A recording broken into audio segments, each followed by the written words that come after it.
Welcome to IROC Business with Confidence, the podcast where passion meets profit without the pressure of a big price tag. I'm your host, Corey Fonville Foster, transformational speaker, certified business coach, trainer, and the CEO behind the mic.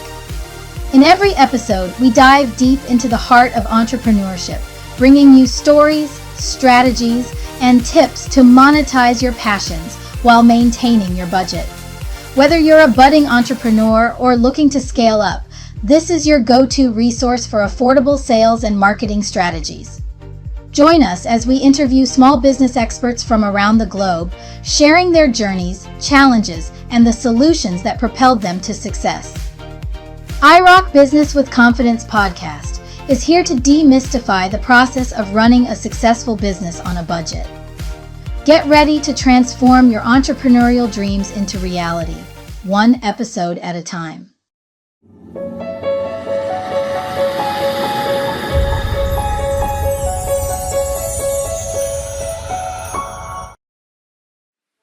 Hello guys, welcome back to the IROC Business with Confidence podcast. I'm so excited that you can be with us today. We are going to have an amazing, insightful conversation with our guests. So today on the IROC Business with Confidence podcast, we're joined by the inspiring Tasha Wilson, a messenger of hope for millennial women navigating the journey of self-discovery and confidence cultivation. As an international best-selling author, speaker, and the visionary behind the royalty, let me make sure I get that right, refined movement, Tasha leverages her rich background to empower women and transform pain into power, discover their passions, and pursue purpose with vigor. Join us as Tasha shares her invaluable insights on thriving beyond survival, honoring one's boundaries, and the pivotal role of mindset in reclaiming your power and flourishing in life and business. Let's welcome Tasha. Hello. Hello, how are you? I am good. I'm excited for this conversation. Historically on the podcast, we have a lot of experts that are like marketing and branding and different things like that. But I think today we get to kind of talk to the heart and the essence of the individual, which I'm super excited about. Yeah. Part of my brand and the title of this podcast is confidence. So I love that we're going to start helping people have that confidence within as we just, as we talk today. But I'm not going to talk the most. I'm going to let you talk. So take a moment, introduce yourself, tell us a little bit about you and your business and how you got into entrepreneurship. Sure. So as you all know, my name is Tasha W., Messenger of Hope. I am an international best-selling author, speaker, entrepreneur. I'm from Maryland, a little small town in Talbot County, raised in a household with an older brother, mom and dad. And honestly, entrepreneurship was something that was not on my radar. It actually discovered me, to be quite honest. So I needed a way to source my pain into power and purpose. And that is actually how I landed into being an author. And so my dad passed away when I was 16 years old, and I was placed in a grief group. And I didn't want to talk to anyone. I was mad. I was frustrated. I was confused, like what was going on? How do I respond to this? How do I grieve? Is there a proper way to grieve? So being 16, still trying to figure out who you are. And then now the spotlight is being on your family and you don't really have the privacy that you once had. It confuses you a little bit. So the therapist gave me a journal to write in, and that's kind of where it started. And so I continued to write my inner thoughts, my emotions, my feelings. And then a year and a half later, I was sexually assaulted on a college campus. So then there's more trauma, there's more pain, and there's dealing with the loss of my identity because I allowed both situations to entangle me to a point of I became unrecognizable. And so after a while of self-sabotage and all of those kind of things, I decided to make a change. I decided to make that conscious effort to say, who was Tasha before these situations happened? And why did I allow the impact of these situations distort the view of what I believed about myself, how I felt about myself, and how I showed up for myself? And so, in doing that intentional inner work, I realized there were probably other women in spaces similar to me trying to figure it out themselves. And so that's why I said entrepreneurship discovered me. Wow. What a story of just pushing forward. Like I can only imagine like being at a really um just a chaotic time in life anyway. Like being a teenager is crazy. Let's just call it what it is. Yeah. Something life changing, earth shattering happen to you, something that really just rocks the core of your foundation. And then just a few years later, like college isn't that far from 16. And then having something else amazingly crazy and it's like you kept losing a sense, like you lost control, like you weren't able to Yeah. know, control what happened to your father or what happened to you on college. But Hmm. somehow through it though, this is the crazy Yeah. part. Somehow through it, you were able to redefine who you were, right? That journey of Hmm. rediscovery. And I'm like, that's amazing. Not everybody would be able to do it. Let's just be clear. Right. Let's call it a spade. I feel like we Right. have to credit where credit is due, because there are 16-year-olds who would not have been able to in a healthy way Hmm. overcome or get through, I should say, because you never overcome, somebody passing away, but get through that in a healthy Hmm. way. And then on top of that, to be assaulted during, again, another important milestone in life. That's, I commend you. I really do. I commend you on that. And I think, just looking at what you do in business, I feel like that kind of that vigor, we'll call it, that you had within yourself, you now seem to be passing it on to your clients. So can you share your approach to how you help women kind of rediscover who they are beyond their own personal traumas? Absolutely. And so one thing I love to do when working with my clients is letting them know that this is a partnership, letting them know that we're collaborating on whatever goal it is that they're trying to accomplish, and to let them know that every target they hit is a win.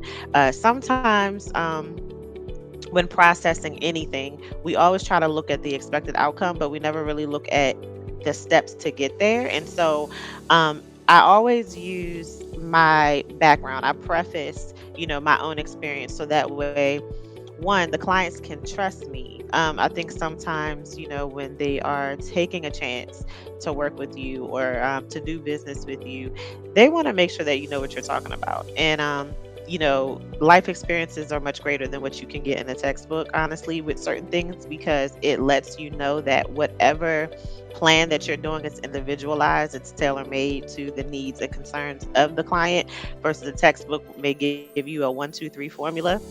And so letting them know that outside of the education that I do have, my experience was the greatest teacher that I had to endure, because every time you go through a different evolution of yourself, there's a new lesson that you have to learn. There's a new approach that you have to take. And so when I meet with them and say, hey, this is a partnership, like, yes, I am the one that you're trusting, but at the end of the day, you have the lead. You let me know the pace that we're going.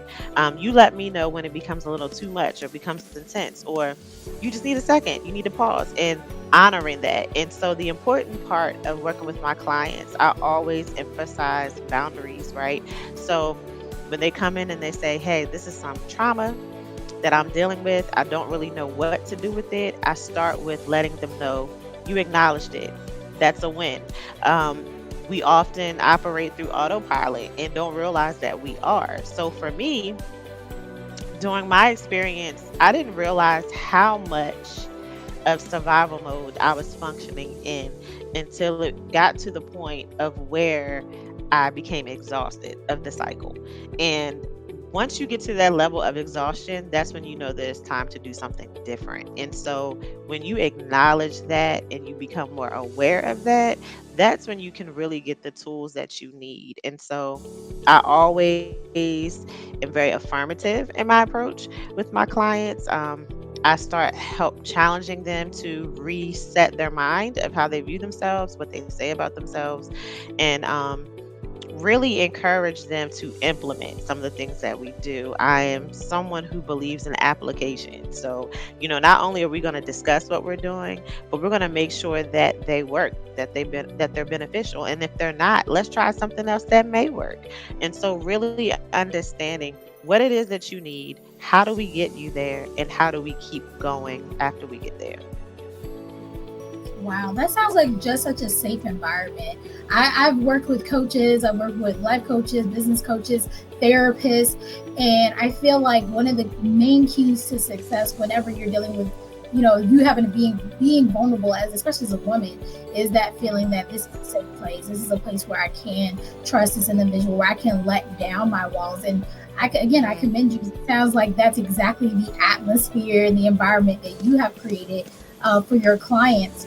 One of the things, though, is I know you work with women, and one of the things Mhm. that I noted that happens a lot is the traumas that happen to us, big or small. They kind of Mhm. they bring down our confidence, right? They strip Yeah. something away. And I wonder, as you work with these women and you're going through all those mindset shifts, how do you help them build up their confidence to even continue? Because that's a lot of hard work that you're asking them to do to heal themselves. So how do you Yes. use confidence back into their lives? Yeah, so I model it. Honestly, I model it. And so I always let them know it's going to be uncomfortable, and that it just may seem foreign to them, and that it's okay. I normalize the feelings that may come with it. Like, it's okay to be scared. It's okay to be fearful. It's okay to even say, I don't know if I'm ready to do this or not. Right. And so, one thing that I encourage them when it comes to building their confidence back up is, where do they envision themselves to be? And start speaking to that person, that woman. And so, really speaking to who you are in the future. So, the best way to really get unstuck is to look beyond that moment that you feel paralyzed in. And so, um, if you say, I envision myself to be, I don't know, a Fortune 500 leader, or I see myself traveling the world, or in doing XYZ, then how do we get you to that place?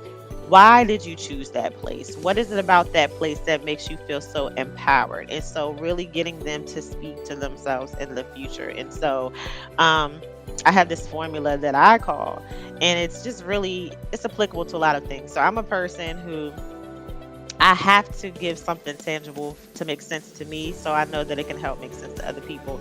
So for me, that requires unpacking my trauma, unlearning the behaviors associated with the trauma to become unstuck. And once I become unstuck, I can then unleash into the full potential that I have always been destined to do. And so we break it down. We're like, okay, so unpacking the trauma. What are some of the traumas that are really pivotal in your life right now? How do you feel about this trauma? How do you see this trauma show up in other areas of your life? Let's start unpacking it. And then I'll give an illustration of something that we often are accustomed to, moving. So I give the analogy of, okay, when you're moving from place to place, you have boxes, right? And we know, oh, let's pack this up. Let's make it look good. Let's go ahead and label, this belongs in the kitchen. This belongs in the living room, and so forth, right? But then after a while, when you don't unpack it, what do you see? You still see the box. Regardless if you move it from room to room, the stuff is still there. And that's the same thing with our mind. In order for us to really elevate and move forward, we have to unpack and address those things, no matter how uncomfortable it is, but realizing that we don't have to do it alone. Boy, that might have triggered some people right there. I will say, like, I'm picturing in my head, like, I probably got a few rooms that I just put stuff in boxes from one room to another. I'm like, oh, hold on, Listen. now. She talking to me? I'm gonna call it out. I know, because I'm like, yeah, I don't want to deal with that right now. Shove it in the corner, add another box on top. I don't want to deal with that. And I'm like, I can still see it. That box looking at me. I'm Hmm. looking at it, and I'm like, oh, you're right. You're right. All right, that's why you're the expert, Tasha. I get you. I know people who are listening are like, she calling me out, and I hope she is. I hope that what we're talking about is helping you realize that, and I know this is a business podcast, but we're people too. We're people too. Mhm. And I want people to understand that, because if you only focus on you as the business owner, as the CEO, as the founder, you are going to wonder why certain things aren't happening for you, and why you're stumbling, and why you're stressing, why you're having imposter syndrome and all the things. And Mhm. it's, you probably have things in your personal life that you're not dealing with. You got those boxes in the corner looking at you. And because you have those boxes there, your confidence is shattered. Because you have those boxes there, you're saying, well, what is my self-worth? Who's gonna invest in me? Who's gonna believe that I'm gonna be able to be their coach, be their consultant, pay this investment fee? And so that's why we're talking about this. So I don't want you to think that I forgot what the purpose of the podcast was. I promise you I didn't. But sometimes we gotta tackle the real, right? The real Mhm. person on just that logo, that brand. Who are you? And I think it's just important to handle business, right? We got to take care of that foundation. Absolutely. And so I do want to talk more around this idea of identity, because I think you talked about confidence, you talked about trauma, and I think this whole idea of Mhm. kind of rebuilding what was broken or what was lost is crucial to kind Mhm. of keep moving towards. So when it comes to kind of reclaiming one's identity and reestablishing, because your worth was never gone, but reestablishing your self-worth, what are Absolutely. some of the yeah, what were some of the things, or are some of the things that you share with your clients, or even things you dealt with, that help you kind of rebuild those broken down walls? It starts with one question: who am I really? Right? And when you don't know, that's when we know that your identity is wrapped up into things. And so, really helping clients navigate to the core of who they are, because that's the foundation, that's the importance of everything. Because even for myself, I don't get caught up in like my accomplishments and the work that I do, as far as people giving me the kudos and the accolades. Like, it's great, it's nice, but at the end of the day, those things are an extension of who I am. And so really unlearning the concept of I have to hide behind this title or this role or this position, or that's just who I am. No, you're more than that. Because at the end of the day, I always tell them that your character is what matters the most. How do people feel when they're around you? How do you connect with people? What can people really say about you as the person? What can you say about you as the person? Do you even know who you are? Because that's what your identity truly is. Everything else that you do, it's just an extension of who you are, who you've already established yourself to be. And so, um, I tell people all the time, when they say describe words, of who you are and things like that. And I list the things that I do, and I always say, but at the end of the day, being Tasha is enough, right? Because I think about the relationship that I have with my nieces and nephews. They understand that I'm out here and I'm doing transformative work, but none of that matters to them. Being their auntie is all that matters in the world. Just being there, being present, being available, talking to them, playing games and toys with them, and just showing up to their events. That's all that matters. They're like, I already thought you were cool as my aunt. But that's great that you do all that, because they always say if you want to be humble, you ask children really quick. Because Mhm. other people could easily say, oh, she's done this, she's done that. But what matters to them is, oh, I fell down, I hurt my knee, and my aunt was right there. She spoke life into me. She affirmed me. She let me know that I was beautiful and that this scar is just exactly what it is. It's a reminder of what happened, but it doesn't change who I am. It doesn't change my value. It doesn't change my worth. Those are the things that they're going to remember. Oh my gosh, that's a mic drop right there. She said being you is enough. I said, okay, all right, I love that. Because sometimes, and I think for women, it's so much harder. Like, I've never been a man, so maybe I'm wrong, but I'm pretty sure I'm right. But being a woman, it's like you have so many identities. You are a daughter. You are a mom or a wife or what have you. These labels kind of they're bestowed upon you, and you have to. It feels like you're always trying to live up to that title or what have you. But I think that phrase really struck a chord with me. Just you are enough. Just the way you are. Like, Corey's enough, Tasha's enough, whoever's listening, you're enough. Just as that, regardless. I think that's why, kind of going on a tangent for a second, that's why a lot of women end up in situations they don't really want to be in or that don't serve them, is because they're trying to say, well, if I have this husband, even though he whack, or if I have this job, even though I hate it, then, people will see me a certain way, but you're enough already. And so everything else Mm-hmm. is just window dressing, which I love. And I feel like it makes us have to kind of shift our perspective. To stop Absolutely. thinking, stop thinking of what people see as the goal, but what we feel on the inside. And so Mm-hmm. you could, explain for a moment kind of the importance of shifting perspective. Shifting perspective. Today I'm just stumbling over words, but that's okay. We're gonna get through it. Shifting It's over Friday. perspective. It is. I'm like, oh Lord, my mouth not working. But yeah, if you could explain the importance of one, shifting perspectives, but also we haven't talked a lot about this, but getting out of fear, because when you are traumatized, when you are hitting walls, when you are having challenges, there is a lot of fear associated with that can stop you from moving Mm-hmm. forward. So let's just talk for a moment again about maybe how do you help people shift their perspectives, and how do you help them kind of deal with that fear that they may have caused by whatever happened, or even the fear of moving forward out of that. Absolutely. It's so funny when I say this, but I say it with so much conviction. Fear taught me how not to be authentically me. So fear restricted me with a lot of my decisions, a lot of life choices. And I say that because fear actually taught me to color inside the lines. Fear taught me to play it safe, and I'm not even wired that way. I'm the person that's just a go getter. I'm a person that's a mover and shaker. So to be the opposite of who I truly am was conflicting. And so after a while, when things no longer align, that's when we get frustrated. And usually, frustration is the fuel that says, I'm going to try something different. I'm going to see what happens if I respond differently. I'm going to see what happens if I go for it and take the chance. And so, usually, when you operate in fear, you become frustrated to the point that you want to do something different. You want to do something new because you realize that you're now boxing yourself in.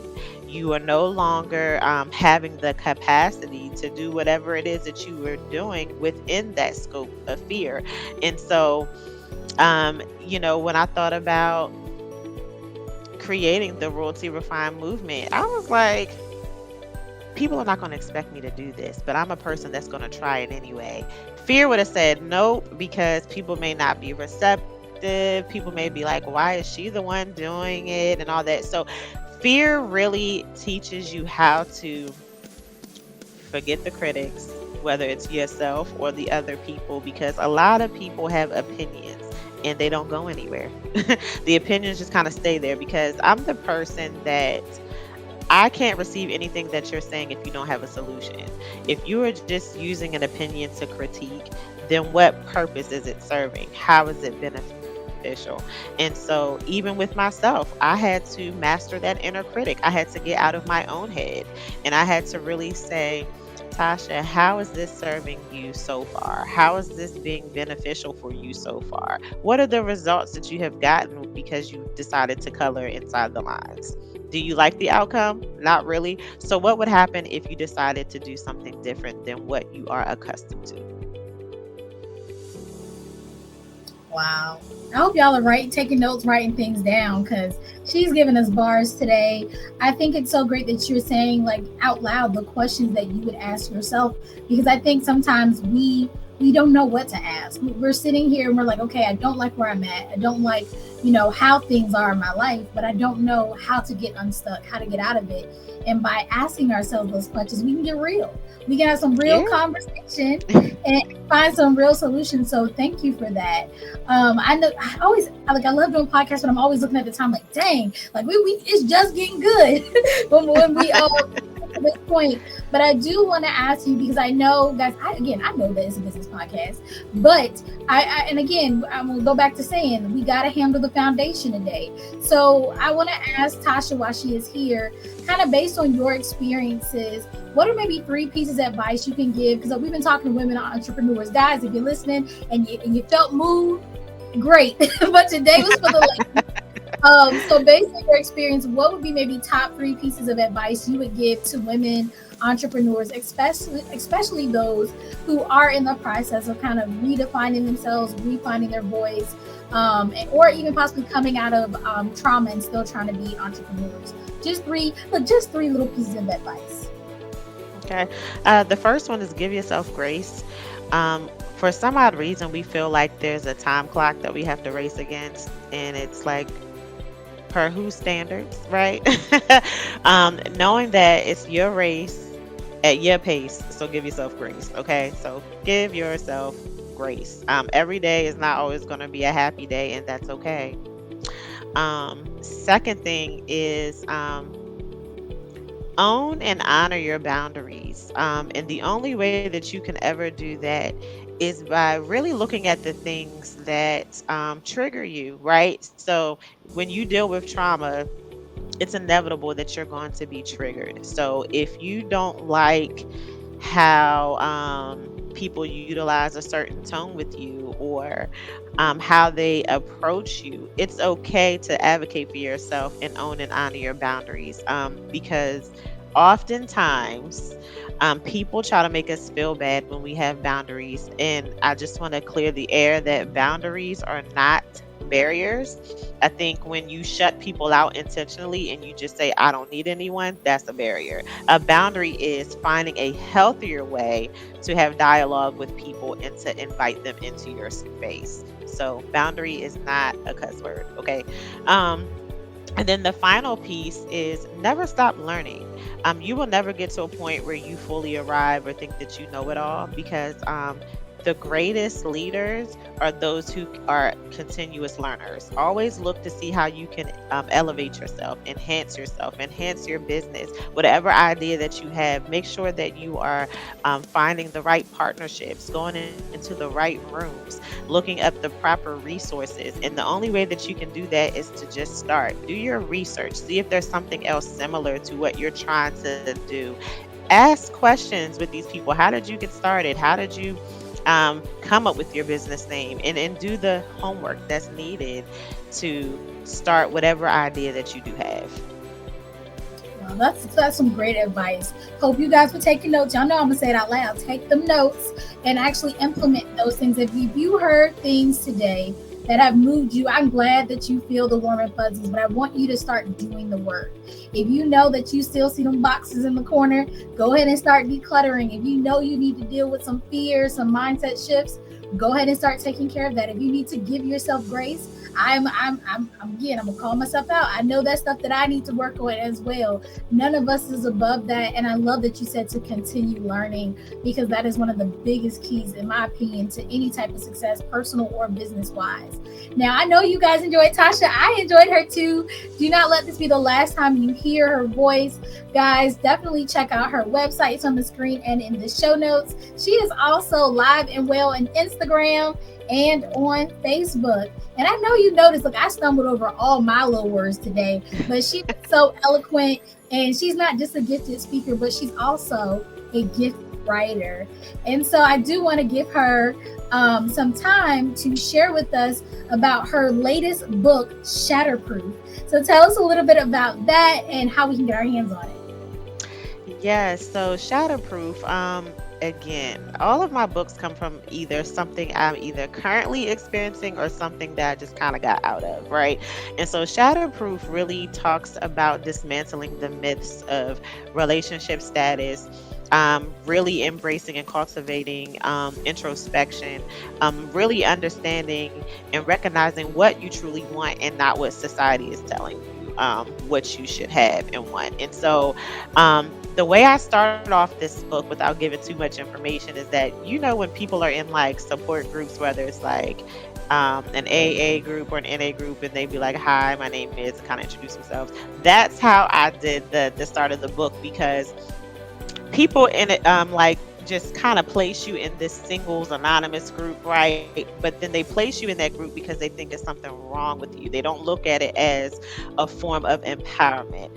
And so I flipped the script with this book on Shatterproof to really challenge people to view it not as a form of deficit, but really as a position of power, right? Because you can be single and be content in your singlehood, but yet desire a partner, but making sure that the partner you have is purposeful. Because what I don't want to do is be attached to a liability. I would rather be partnered with an asset. And so, really challenging the thoughts that we have, like, what is it that you really look for? Why do you want to be with someone? Do you even know, or is it because somebody told you that you should be, right? What is it about yourself that you feel like you can contribute to the partnership? What are some things that you are bringing into it? Because people got to look at the whole collective piece, that it's not just you that you're bringing, it's also the baggage that you carry. Can the person handle the trauma that you've experienced, and vice versa? And so really looking at that from that standpoint of, you have to be shatterproof in a world that's trying to tell you that you're shattered. Wow, that sounds like an amazing read, a page turner. So definitely people should get their hands on it. How can they get to your book? So my website, www.lifewithtashaw.com, you can directly purchase the book from my website. I'll have it autographed and I'll send it your way. I tell you, some people have already said, once they pick it up, they don't put it down. One thing about me, I'm a person who doesn't believe in prolonging my thoughts. So it's a quick read, but it's definitely a conversation that will continue after you finish reading it. Awesome. Look, I'm excited. I'm going to have to get me a copy because I want to be shatterproof, y'all. 2024. This is the year. We all should be shatterproof. We need to handle our business and go ahead and, like I said, declutter, get the things out of our lives that we don't need, and move into our abundance. So again, thank you, Tasha, so much for being here. You have been just an inspiration.